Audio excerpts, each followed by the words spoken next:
And everybody, welcome back. Now, normally, I don't want to ruin the magic of behind the podcast, but normally when I say on that note, we're going for a break, what actually happens is I pause for a few seconds, have a swig of my tea, and then carry on. But this time we actually did have a break. Jake, tell us what happened in the break. Yeah, so look, I got in touch with some contacts because I wasn't sure before about this about the bilateral air services agreements. You know, this hypothetical capacity for Virgin to fly into Doha using these wet-leased planes. Hypothetically, and I have sort of had it basically confirmed that my read is correct. Hypothetically speaking, because these bilateral air services agreements between Australia and Qatar are reciprocal, i.e. what they get coming in, we get going out, hypothetically speaking, yes, Virgin Australia could operate as many as, and we don't know if they will, but they could operate as many as 28 flights per week from Sydney, Melbourne, Brisbane or Perth to Doha using these wet-leased Qatar Airways planes. So Virgin could go, daily, in theory, from Sydney, Melbourne, Brisbane and Perth into Doha.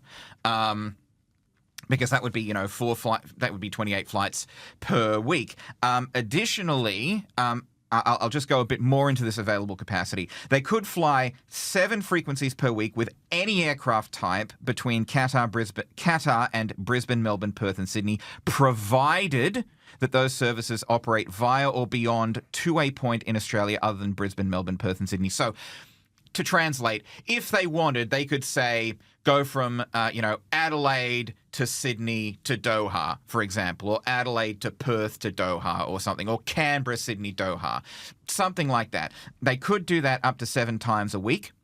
They would also be able to fly as much as they like non-stop from any point in Australia other than Brisbane, Melbourne, Perth and Sydney. So that would be Canberra, Adelaide, No,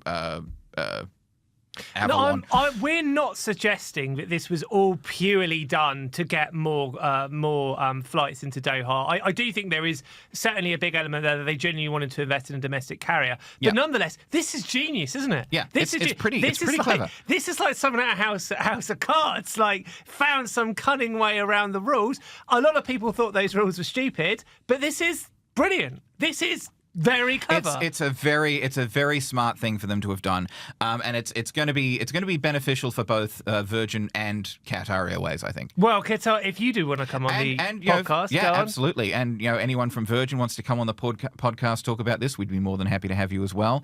It's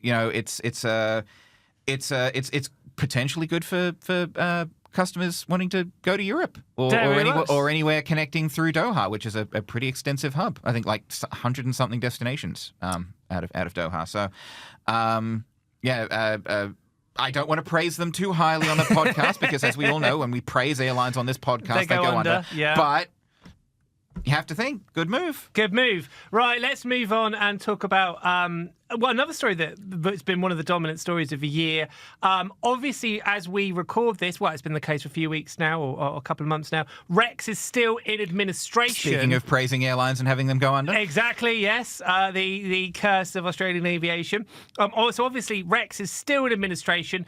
It has been rumoured that this was due to the failure of its 737 capital city flights. There's also been all sorts of kerfuffle between John Sharp, who, as he left, was the chairman, and Lim Kim Hai, who was the old chairman but the biggest single shareholder, I believe. We actually haven't heard a huge much about this in the last few weeks as to what the future is, if there are going to be any bidders, etc. Now, on Monday night, as we record this, there was this kind of Four Corners special where they took Liam and Noel and did separate interviews with them, I believe, to talk about kind of what's gone wrong at Rex. Jake, tell us a little bit more about the latest, because we've had quite a few stories now. Yeah, so we heard on Four Corners that and this was something that we saw in an ABC story, but it was sort of buried halfway down. But Rex had apparently been looking to sell off its domestic jet operations to Virgin as part of like a rescue package after the exit of Lim Kim Hai, and that's according to John Sharp, who was Lim's deputy chairman and sort of took over as chairman after Lim was ousted. So Virgin would have taken over the fleet, the staff, the forward bookings. Sharp said that it would have prevented Rex from going into administration, saved around 600 jobs. He blamed Lim for the deal falling through. He said, quote, "We had got to a point where that was pretty much done, and then it got torpedoed." Lim confirmed to the ABC that he had been involved in these discussions. He said he told the heads of Virgin and Bain Capital that he needed to be part of the talks. He said, quote, "I said that I'm involved, then that's fine. I said that if I'm involved, then that's fine. If I'm not involved, then you need to know that you run the risk that the shareholders may not approve it." So as much as they probably don't want it to, the Rex saga rolls on. And this comes as well as there was a source claim to The Australian that there has been no obvious buyers for Rex, purportedly someone close to the administration. This is happening as EY Australia is continuing to look to sell the airline. The Australian reported that the sources said no single buyer has come forward, though they have, sold a few things like a house near Sydney Airport, which they had for some reason, flight simulator, inventory of spare parts. They've sold some of those to get some cash in hand. Interested parties have been looking at Pell Air, which is a charter airline, as well as the Rex Flight Training Academy. The source said, quote, "Rex has always been a bit of a Frankenstein business that was put together, so it was somewhat inevitable the business would be broken up. It's also understandably been a slow process, but I think that things are starting to move finally." They said, "I'm a bit surprised that somebody hasn't stepped forward because the business does make money, and I think the concerns around the fleet are somewhat overblown. These are the Saab 340s that are, some of which are almost as old as I am." He said that the source said these Saabs have largely flown short distances over a long period of time. So people like to talk about age in terms of years, but in terms of kilometres flown, it's not that old a fleet. I think people might be waiting to see if the government might provide some kind of guarantees or support for the business to allow them to step in. So it's essentially positive-ish. They've not actually had a buyer for the bulk of their regional operation. Yeah. They're selling off the side bits, which we're always going to do well. Nonetheless, this has dragged on for a long time. It has. It has dragged on for a long time. If there's no actual buyer yet, if no one's actually emerged, then probably we're a few months away at best from getting any traction. Yeah, I don't want to make a direct apples to apples comparison. But it is kind of similar to what we were hearing out of Bonza. There was speculation. Yes, we've got several interested parties. 6 of them are very interested in picking up the business and the AOC. And then nothing came of it, and Bonza ended up in liquidation. I'm not saying that the same is going to happen to Rex. Obviously, they are in different situations wherein they are flying, they have planes. They are. They are looking that they have something to buy besides the AOC, but it's kind of interesting to see that a similar situation emerging if this source, with what the source says, is true. And I would say John Sharp, friend of the show, we've had him on the show a couple of times now. Why are you going to 4 corners? You don't need 4 corners. There's 2 corners here. There's no corners here, Adam. It's a round table. All right. It was funny. Basically, John, if you are listening, you want to come on the show, we'd absolutely love to have you to talk about Rex and whatever else you want to talk about. Right, let's move on to the next story. Jake, what are we going to talk about next? Let's have a bit of a breather and talk about Air New Zealand. Oh, yes. Let's talk about this. They've come for us, haven't they? We've been personally stung on the wider Australian aviation team. Go on, Jake. Yeah, so this was something that was brought to our attention last week by some folks we know.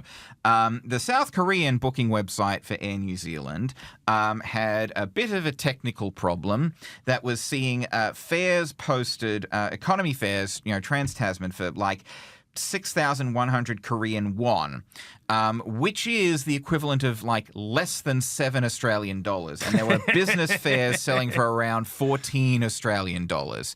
And we were thinking to ourselves, if this is a sale, it's good, isn't it? This is a fantastic deal.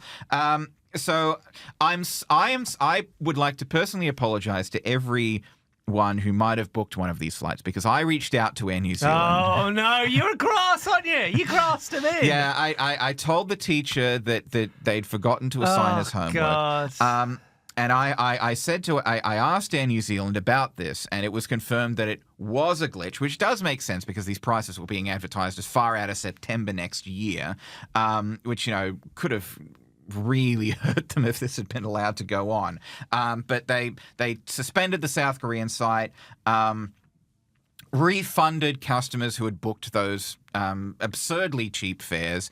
We saw an email from one customer where they'd offered reimbursement for reasonable non-refundable expenses, so accommodation transfers, that sort of thing.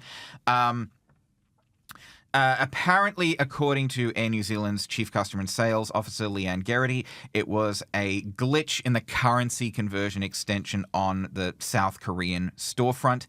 Just over 1,800 bookings were made before they suspended the website to avoid any further purchases. She said, as this was an error, we will refund customers who booked tickets at the incorrect prices. We know this will be disappointing, so we're offering them the opportunity to rebook the same flights at the lowest fare class available. So entry-level fares, essentially, if they still wish to travel. We want to apologize for this genuine error in our system. Our teams are working to understand the root cause and ensure this doesn't occur again in the future. Blah, blah, blah, blah. What rubbish. I'm sorry. So we're going to offer them the opportunity to rebook the same flights at the lowest fare class available. So basically what they said is, you got to steal, and if you want to buy the flights anyway, you can. So they're not actually... I'm sorry, Air New Zealand, that isn't good enough. You could at least give them a voucher, give them $100 off. I don't know what it is, but just going, oh, sorry, we messed up. But if you want to, you can pay a lot more for the same ticket. It's not good enough. This is kind of a similar situation that Qantas had back in August. You'll remember that they were selling, accidentally sold around 300 first-class seats to America at 15% of the normal price. Now, Qantas and Air New Zealand are not obliged legally to honour those sales. They were clearly in error. But what Qantas did was they basically said, if you book these tickets, we will give you a seat in business class instead if you want one, which is still around 65% off the normal price, which is still a pretty good deal. So basically, when Qantas were in this situation, they actually did a much better job than Air New Zealand did. I'm inclined to cut Air New Zealand a little slack because I don't know if anyone, seriously expected they were going to be able to legitimately fly to New Zealand for $7. Wow, look, I'm saying now, Air New Zealand, this is, my view, not good enough. So here's what we're going to do. If you have booked an economy ticket, you get that upgraded to business class, just like Qantas did. If you happen to have bought a business class ticket for absolute peanuts, you can let them have that at the economy rate. That's what Qantas did. And are you saying that if they booked an economy seat for $7, they can have a business class seat? No, so basically, you pay for the economy seat in the normal prices. Yep. You get a business class seat. If you happen to buy a business class seat, you pay at the normal economy rate. So basically, we're giving them a free upgrade to business. That is the least you can do. Everyone has a good go at Qantas, but you know what? When it come down to it, they were a lot more generous. I see no reason why you cannot match this. We will be keeping on top of this story. We will send you an email and ask, will you match what Qantas did? If you don't, we may have to do a follow-up story on it. I wouldn't want to do that, but it feels like people have been badly let down here. 1,800 people. And breathe. Right, we're going to go. You're okay, Adam? I am okay. I'm just, I get angry when customers get treated badly. For me, I'm all about the passengers. Adam, they bought the flights for $7. Well, they weren't to know. They just thought it was a gift from God or the universe or something.